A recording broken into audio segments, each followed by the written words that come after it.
Hi everybody, and a very warm welcome to today's SME Club event.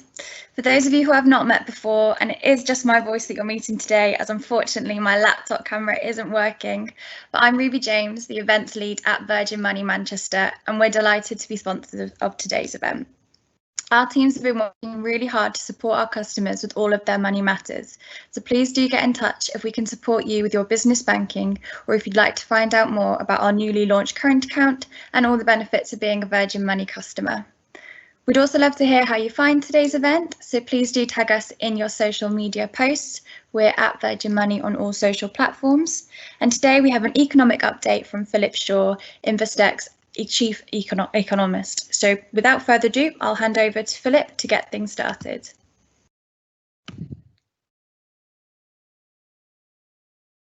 Right. Hi, everybody. I hope you can see me and I hope you can hear me. I'm Philip Shaw. I'm Chief Economist at Investec. We're a global bank, and we have our wealth offices in Liverpool and Manchester. Some of you may remember that I spoke with you in June, and I think I was talking about how slowly the time passes when you work from home. Fortunately, I was able to get back to the office in July, and actually over the past 4 months or so that the time has flown by. A lot has happened. So what we had during the summer was a fall in the daily infection rates, and the economy was unlocked, the restrictions were eased, and we had some sort of semblance of normality for a while. Obviously, more recently, of course, the direction of travel has been reversed, and in terms of economic consequences, both Manchester and Liverpool are really in the eye of the storm, and you certainly have my sympathies with the economic difficulties that you find yourselves in at the moment. What I'm going to try to do is to give you an account of how we see the situation playing out. No one can be confident about the outlook, of course, and we don't claim at Investec that we have any monopoly of knowledge, but hopefully most of you will find some of what I have to say useful.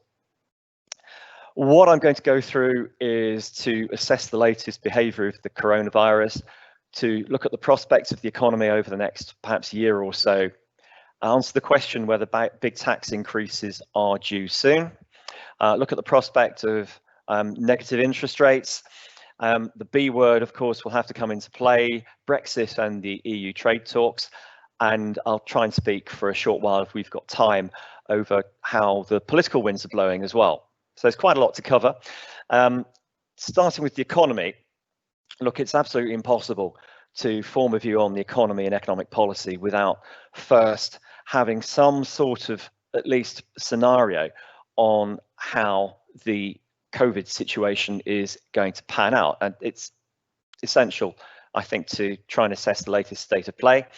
And so this is where I'm going to start. In terms of, let's take a big picture approach, globally, we've now had more than 40 million reported cases of the coronavirus and more than 1 million fatalities. And I think when I spoke to you back in mid-June, we had, again, on a worldwide basis, had something like 7.5 million cases. Since then, there's been a big rise in infections in emerging market countries. If you look at the list of outstanding cases, the US comes top, then India, then Brazil, Russia and Argentina. But the situation is a little bit different now if we look at the new reported daily cases. And this is where I shall try and share my screen. So we'll get to the first chart. And hopefully there you have in front of you a graph of daily COVID-19 cases. And you can see that globally, which is the sum of all the segments there, cases are rising. They're currently at somewhere between 300,000 to 350,000 a day. The different colours, of course, represent different countries, and you've got the United States at the bottom in navy blue, then India, then Brazil. I think what's most relevant for us today is to look at the European cases, which have risen over the past few months. And those of you who are very good at differentiating colours, you can see that France is the oily green colour. You've got Spain, which is the light blue, and the UK is the dark blue near the top. And what you've seen, I think, over Europe as a whole is a re-emergence and a bigger contribution towards the daily cases. I'll stop sharing my screen now. The UK is now back in the top 10 of the daily infections cases. The point is that it has taken off in Europe again, and the continent is a few weeks ahead of the UK in terms of its evolution. Infections per head of population are important. If you look at some of the smaller countries, if you look at the big sort of contributors towards the pandemic, they don't feature on there. But of course, if you have a significant increase in infections in a particular country, even a small one, it has a big effect on their policies. So I will now share my second chart. And here you can see this is infections per head of population. It's actually per million. They're expressed a little bit differently on the official government charts. And I've actually taken this format from the Financial Times.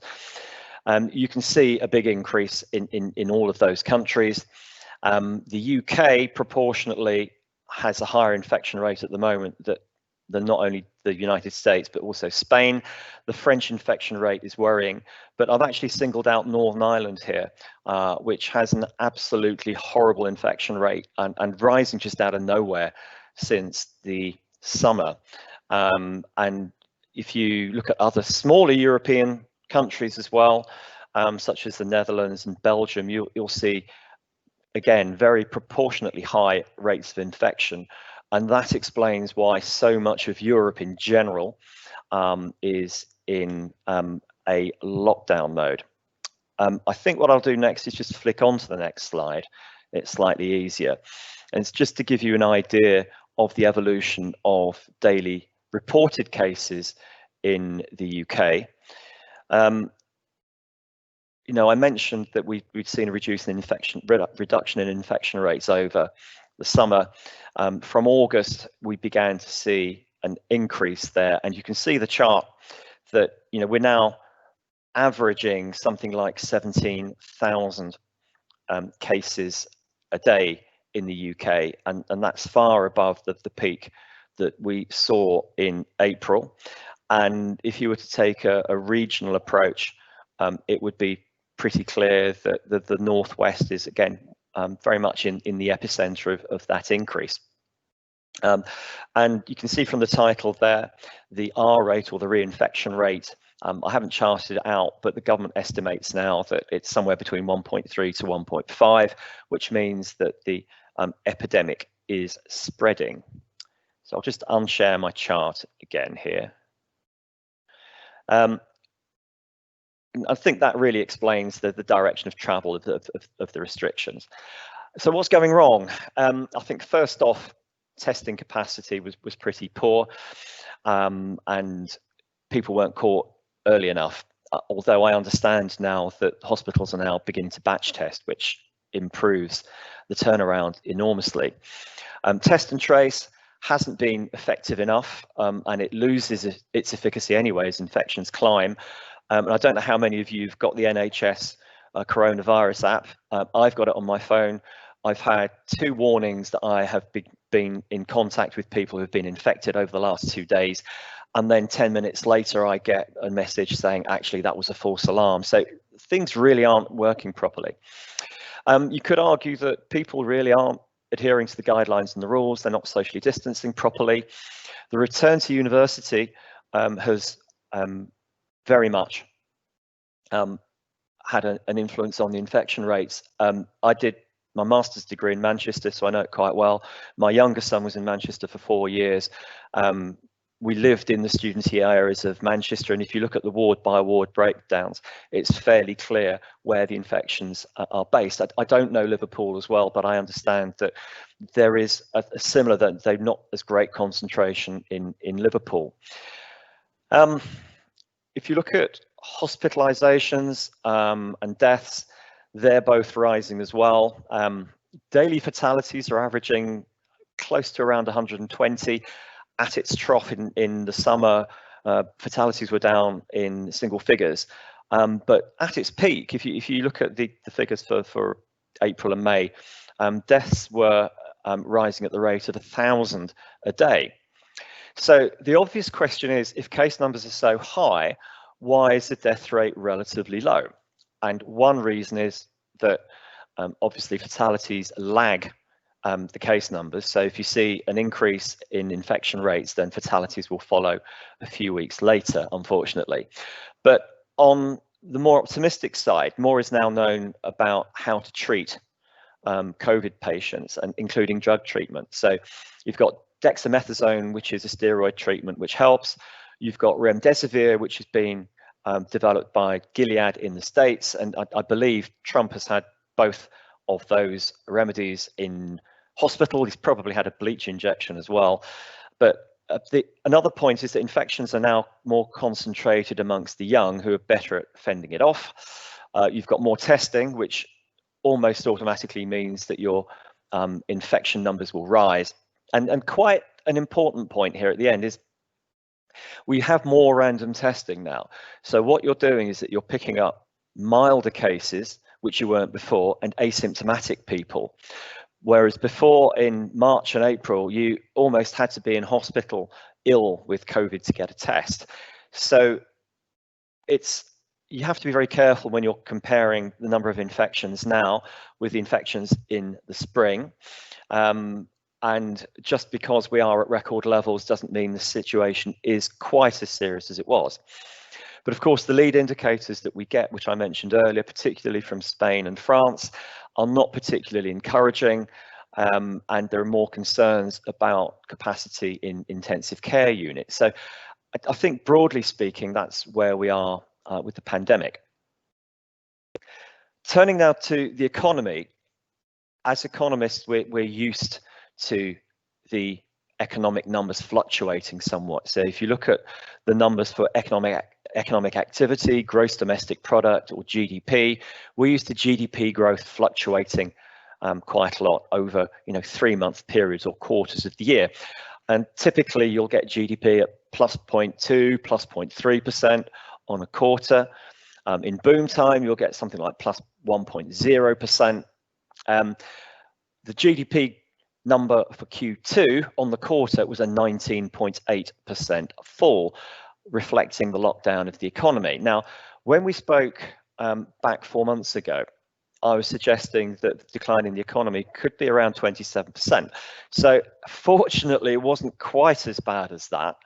The clues are we get monthly GDP figures as well as quarterly data. We look at quite a range of economic proxies which are published quickly, such as electricity production, for example. We look at Google mobility data as well. And when you put everything together, what that suggests is that the economy troughed in the second half of April and has been improving since. And indeed, that's what the official GDP numbers, the monthly figures, have been showing us. And in July, the economy grew by 6% on the month, after a 9% increase in June. In August, we had a bit of a slowdown, a 2% increase.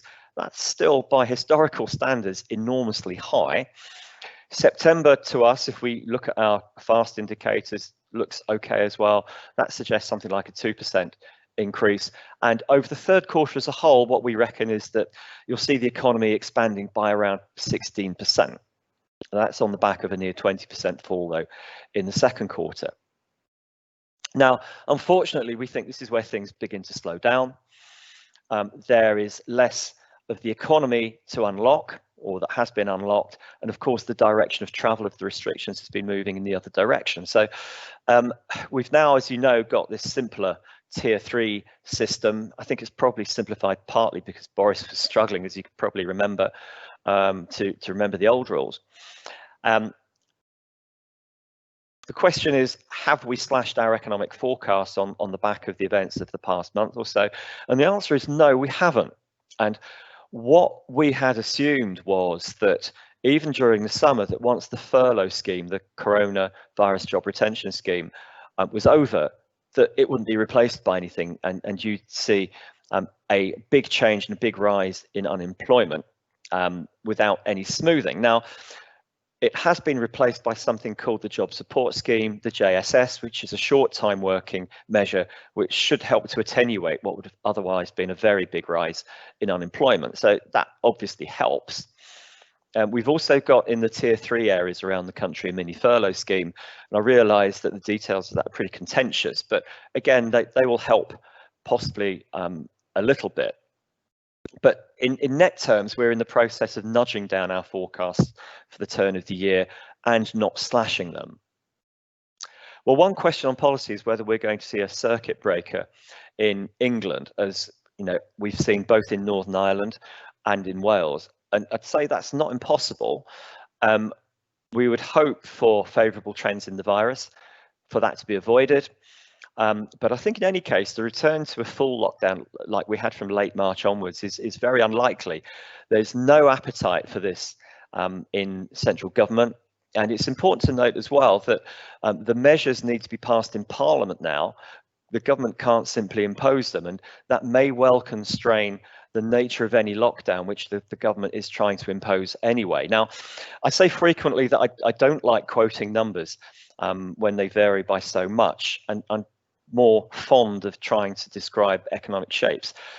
And I think the broad scenario that we talked about in June is the correct one.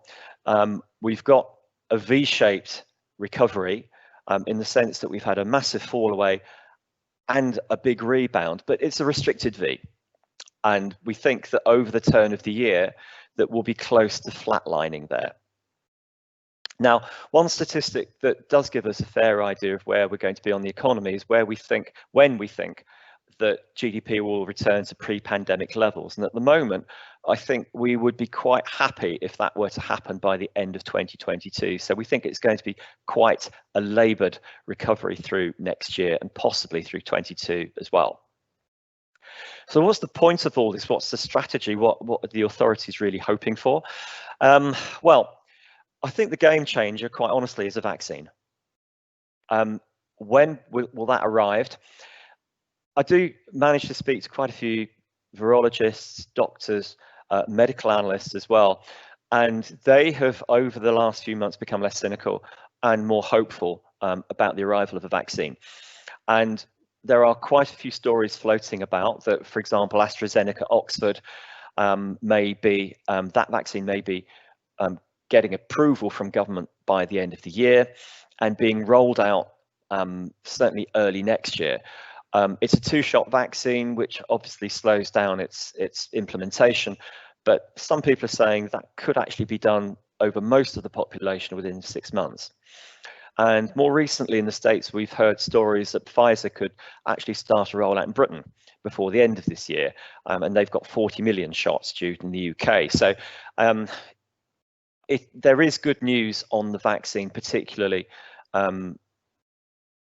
compared with what did seem to be the case 3 or 4 months ago. Why does it help? Well, you know, it's a bit of an obvious one, I guess, and it's that if you've got immunity, you've got an end, or at least a big relaxation of social distancing rules, and some sort of return to normality. Households becoming more confident as well will help the economy too. So if we take the global situation with vaccines at the moment, you've got 11 vaccine in phase 3 mass trialing, and you've got 6 now in limited use in certain parts of the world. We do seem to be getting there, but obviously, you know, businesses' needs are more immediate. We recognise that. So I'll just sign off with a couple of forecasts, because people do ask me for numbers, even though I'm a bit reluctant to quote them. But we're now working on a slightly lower GDP forecast set for this year and next year. We're looking at minus 10% for this year, and about plus 5% for next year. So it is a bit of a relatively subdued rebound that we're probably looking at now.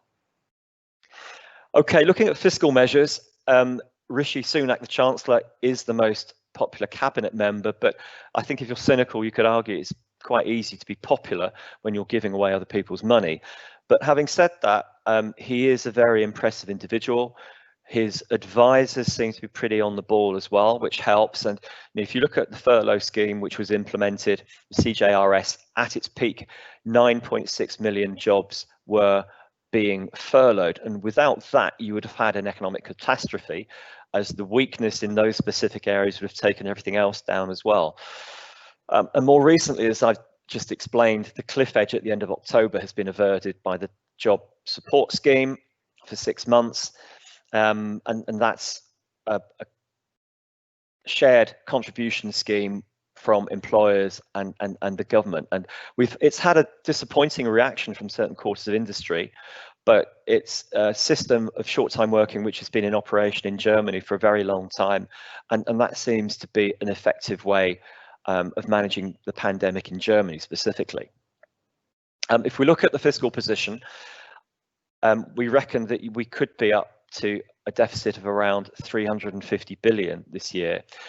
And admittedly, some of that will be accounted for by one-off measures.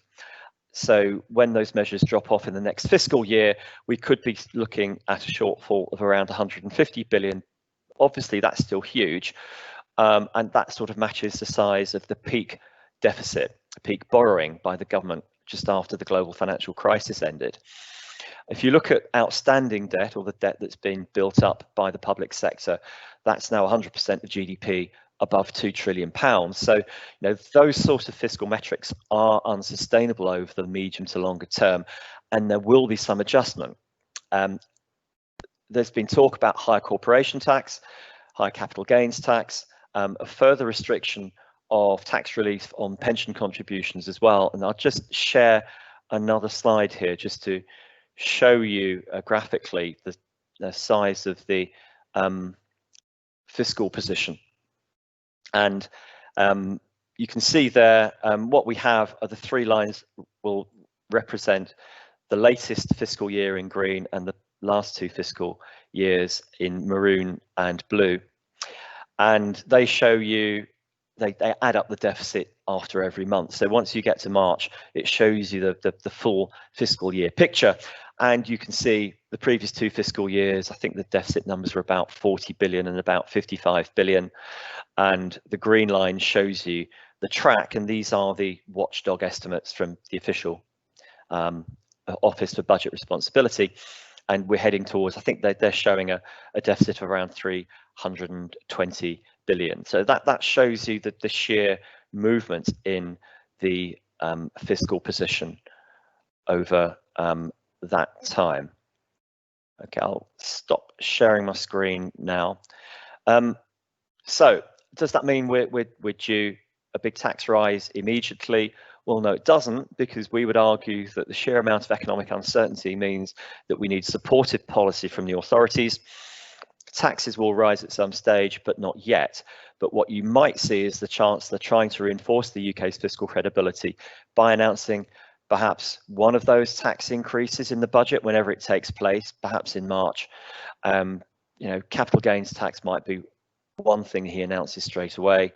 And he could announce increases in corporation tax further on down the track as well. I mean, that would be our guess, but I have to say that is a guess. So that's the fiscal side. How about interest rates? Currently, the level of the bank rate, or the base rate as it's commonly known, is plus 0.1%. In terms of Bank of England action, it's still printing money, it's still engaging in a quantitative easing program, it's buying bonds, and its target of the stock of its total bond purchases is currently £745 billion. And to achieve that, it's buying £4 billion a week of government bonds, or gilts as they're known. What we think is that when we get the next Bank of England meeting in 2 weeks' time, the Bank of England will announce a further extension of its quantitative easing program, perhaps targeting a further 75 or even 100 billion of gilt purchases to try and keep monetary conditions easy. One thing that's been talked about over the last couple of months a little bit more is that the Bank of England could cut rates again, and so doing, it would reduce rates into negative territory. Now, we've never had negative rates in the UK before. We don't think it's going to happen yet.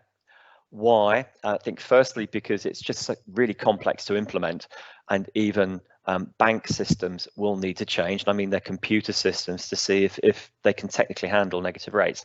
The second reason is that the Monetary Policy Committee of the Bank of England feels that negative rates may not be effective when the economy is weak. Why is that? The answer is that it could hurt the banks, because banks would be unable to reduce all their deposit rates below zero.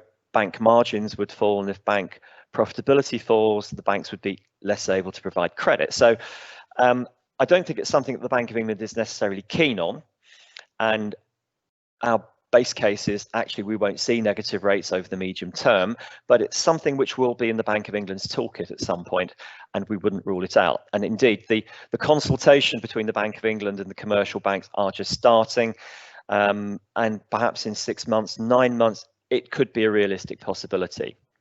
Now, I have said that it's not our base case, but we do think that the current bank rate will remain where it is for a very long time, perhaps until the end of 2023. And Andrew Bailey, the Bank of England governor, has also said that he would prefer to reverse some of the quantitative easing, i.e. sell some of the bonds back before raising rates. So, that could keep interest rates very low for a very long time. Okay, let me talk about Brexit for 5 minutes. Actually, what I should be talking about is saying I'm talking about the UK-EU trade negotiations. Brexit actually took place, as you may remember, on the 31st of January this year. We're no longer a member of the European Union, but this is part of the transition period until the end of the year. And during the transition period, the UK's relationship with the EU remains virtually unchanged, and that includes tariff-free, quota-free trade and the absence of any checks of goods at the EU-UK border. Now, the Brexit deal itself, including the withdrawal agreement, which is the legal treaty which enshrines the separation between the two parties, was ratified at the turn of the year, and the purpose of that 11-month transition period is to negotiate the future relationship, including trade. Now, those talks, this is always the case with trade negotiations, have been extremely difficult. A couple of weeks ago, we had the 9th official set of talks between London and Brussels. Subsequently, the sides have been negotiating on a less formal basis, but what we had on Thursday, Friday last week was the EU Summit of Leaders. Now, they concluded two things. Number one, initially, that they were not going to step up the pace to intensify the talks. And second, that there were disagreements in several areas, and it was really up to the UK to give ground and to compromise. Well, Boris, on the back of that, essentially told Michel Barnier, the chief EU negotiator, not to bother coming to London if those conditions were going to hold, and so it has remained. So let's have a quick look about what the sticking points are right now. What the UK is looking for is a free trade agreement, an FTA as we call it, on goods with minimal checks.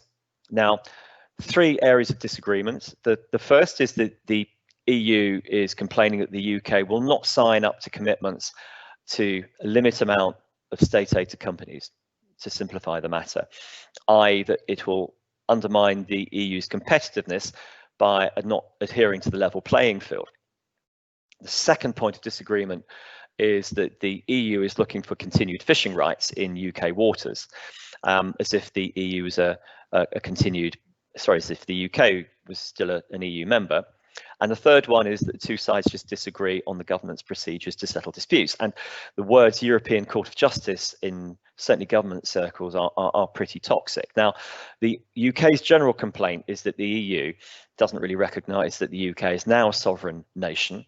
It's also accusing the European Union of negotiating in bad faith, reneging on the promise of an FTA, Canada style, which the EU said that the UK could have before the negotiation started. Now, we're in a bit of a void. Where are we now? Well, apparently we've had conversations between David Frost, the chief EU negotiator, and Barnier, saying that, okay, we've got disagreements, and Barnier has said, okay, we will intensify talks, but Frost is saying unless you lot compromise as well, we're not going to talk again. They have to strike a deal reasonably quickly, because if they wait until the end of December, they won't be able to ratify the trade agreement through, for example, the European Parliament and Westminster. And my guess is that you can probably leave things until mid-November and things will be okay. But beyond that, you're going to be struggling for time. Now, what happens if a deal isn't reached? Obviously, we've discussed this before, but in short, you've got UK exporters facing EU World Trade Organization tariffs for goods, which are pretty high, especially in certain sectors. UK importers would have to pay the new UK global tariff schedule, which actually is pretty low in most areas, apart from on cars and food. You'd probably see a sharp fall in sterling as well, and that would hurt importers. Now, exporters would get some relief from that fall in sterling, but you've got the prospect of massive queues on going to roll off ports, as you'd need those extensive checks on goods. And recently, Michael Gove warned about the possibility of 7,000 trucks queuing to get through Dover, which is not something that anybody should relish. Now, the main problem apparently is fishing. And a small group of countries, particularly France, want to maintain their fishing rights in UK waters. As I said, you know, if Britain was still an EU member, and you could say that's a case of the EU wanting its cake and eat it. But moving swiftly on, fishing is actually a really small proportion of the economy. The numbers that you get on it are very detailed. We reckon it's 0.03% of annual GDP, of the size of the economy. Now, it would be more if the UK restricts EU fishing rights, but you know, if there isn't a deal, you're going to find it very difficult to export the fish abroad, or most of the fish abroad. So if there's no deal, similarly, the French fishing fleet's in real trouble. So that's suggesting, logically at least, that you've got the incentive to make some sort of compromise on fishing. The danger, of course, is that we're looking at this too from a rational point of view.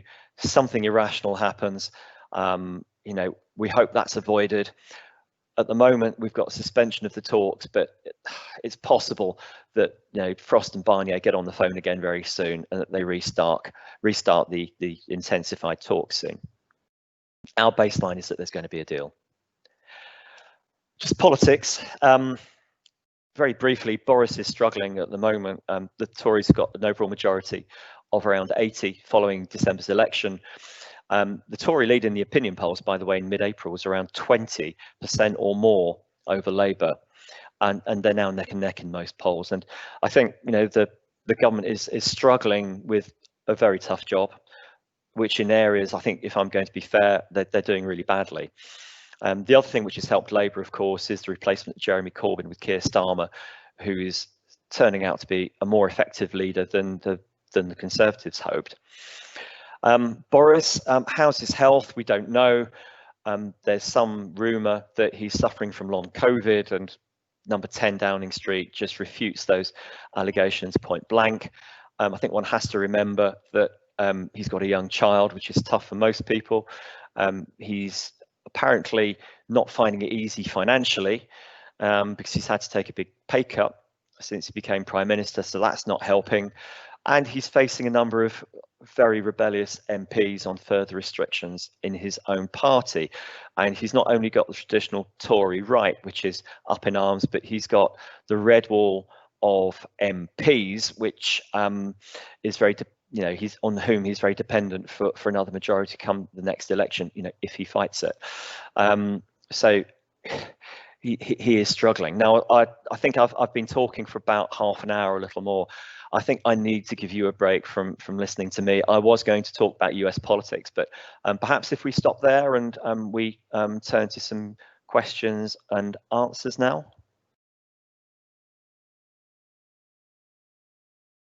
I think if you want to, I think, Catherine, if you correct me if I'm wrong, but if you type in some questions in the live event Q&A box, then I'll read them out and I'll answer them.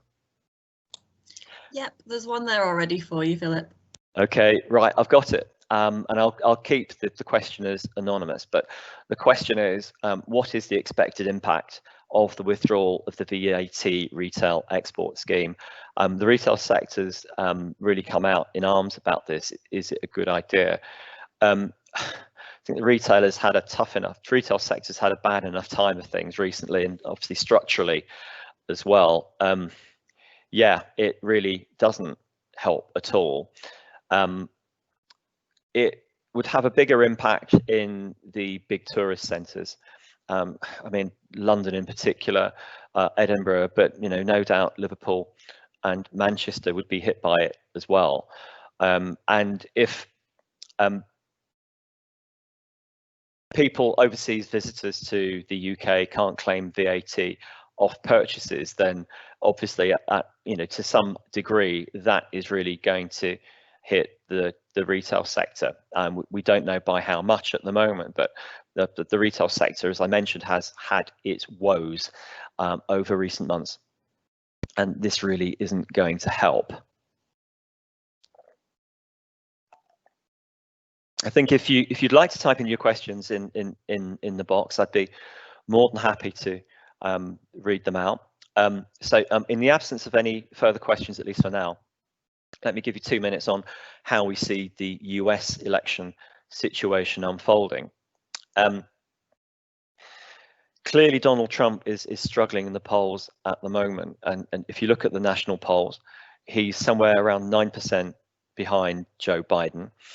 What really matters in the United States, I guess it's a bit like the UK marginal seats, is the battleground states, and by those we mean Pennsylvania, Florida, Ohio, Wisconsin, Michigan, and a few others. And he's actually trailing Biden in most of those as well, on average by about 4%. So it looks pretty likely that Biden is going to win on November the 3rd and take over as president in mid-January. What's important, though, for US policy isn't just who wins the presidency, it's who wins Congress as well. And Congress is split into the House of Representatives and the Senate. The House of Representatives is already in Democratic hands, and they're expected to hold on to that. It's the Senate which is really interesting. And at the moment, the Republicans hold the Senate by 53 to 47. More recently, the Democrats have been gaining ground in some of the key Senate seats as well. And we are now sufficiently convinced, and we've changed our view, and we now think that the Democrats are going to win the Senate. So they will hold the big three arms of legislation, which will mean that Biden will have almost carte blanche, if that's the case, to push his policies through. Now, a lot of people have been talking about his tax increases, but similar to the UK, it's not really the appropriate juncture in the economic cycle to raise taxes, and the emphasis will still be on stimulus. So what we're likely to see, I think, if Biden comes to power with a blue wave, as it's called, the Democrats winning both houses of Congress, is more stimulus coming through, not until February perhaps, because the president and Congress don't get formally installed until January, but more short-term economic growth through 2020, less stimulus in the near term as Congress is stuck, but sorry, 2021 I meant. So we get greater economic growth next year through 2021, and possibly the stock market reacts positively to it. So that's the US political outlook as far as we see it in a bit of a nutshell. Let me see if I can see any more questions. Next question I've got is, will China rise as a superpower post-COVID? That's certainly what Beijing's medium-term aim is. If you look at the numbers for the Chinese economy, at least, the rebound in growth has been pretty impressive, helped by a big stimulus from government, but a little more recently by retail and private investment as well. I think when I talk to a lot of clients, what they're very wary of is a repeat of COVID, and they are looking to try and diversify their supply chains away from China. Whether that has a material impact on its economic power remains to be seen. And actually, we would argue that if Biden does become the president, there'll be a little bit more cohabitation between the US and the People's Republic. So I think I'd have to be pretty optimistic, at least for economic growth, over China. And as a superpower, I think that is going to take more time, particularly as China doesn't get its military capabilities and as various countries actually realistically are being reticent to adopt Chinese technology such as Huawei. So I think in due course, probably yes, but that in terms of the political influence, that's going to take a while.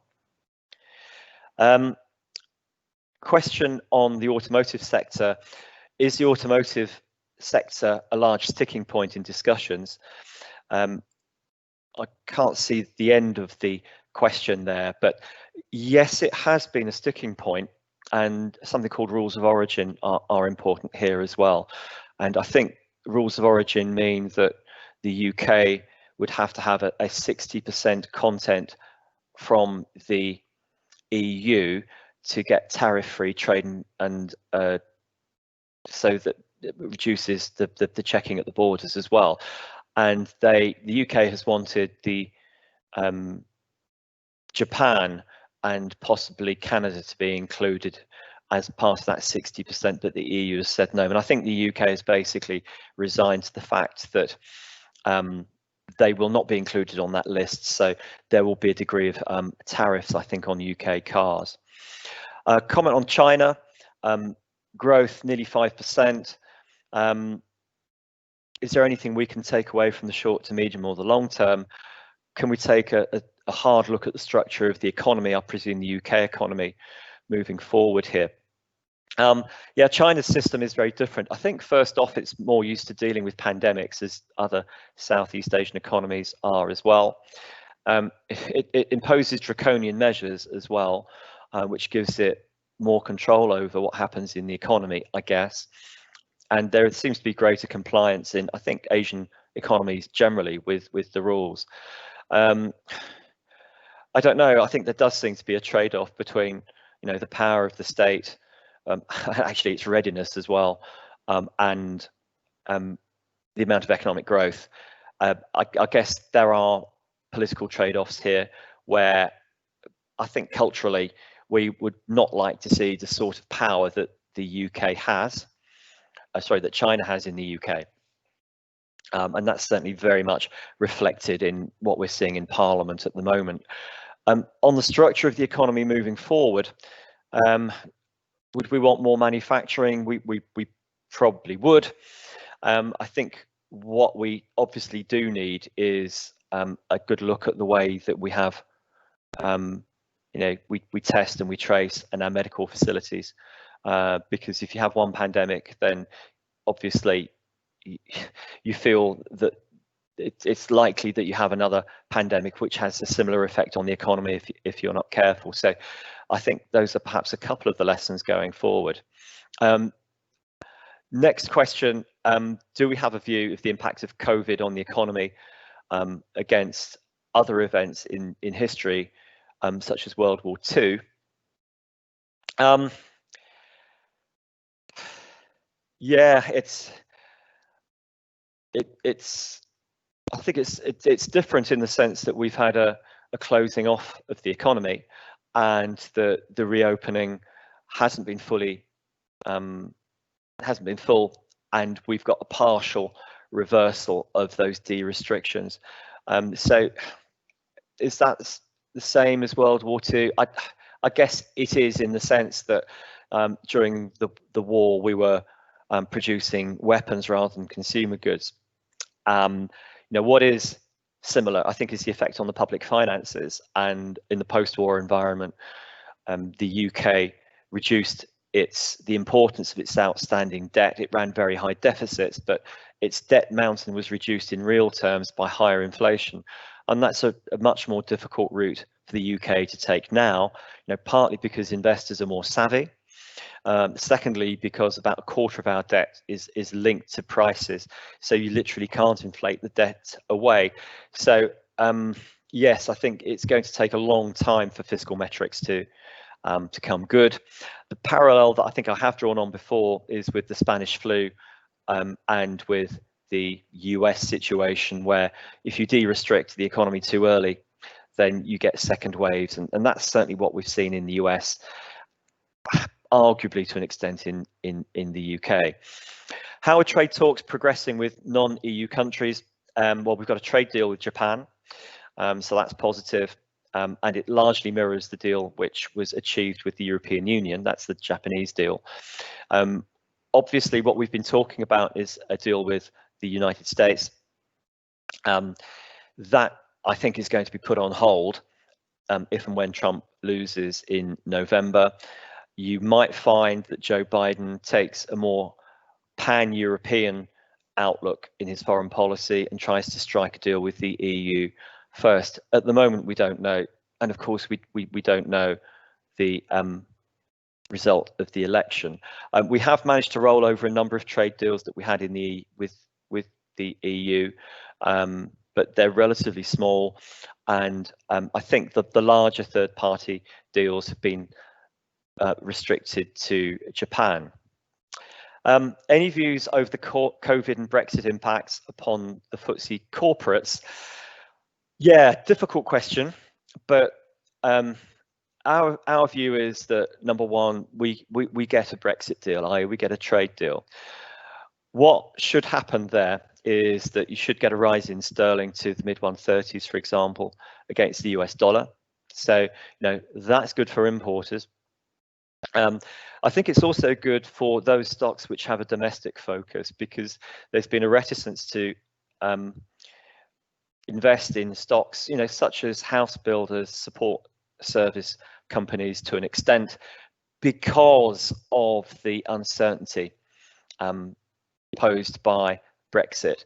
And if that uncertainty falls away, then that partly reopens the gates and makes those stocks more attractive. So, I'd be hopeful that those domestic oriented stocks would get a bit of a boost before the end of the year. But of course, we've got COVID to deal with as well. And that's going to act as a big dampener. So what we need to see, I think, is to see those infection rates coming down.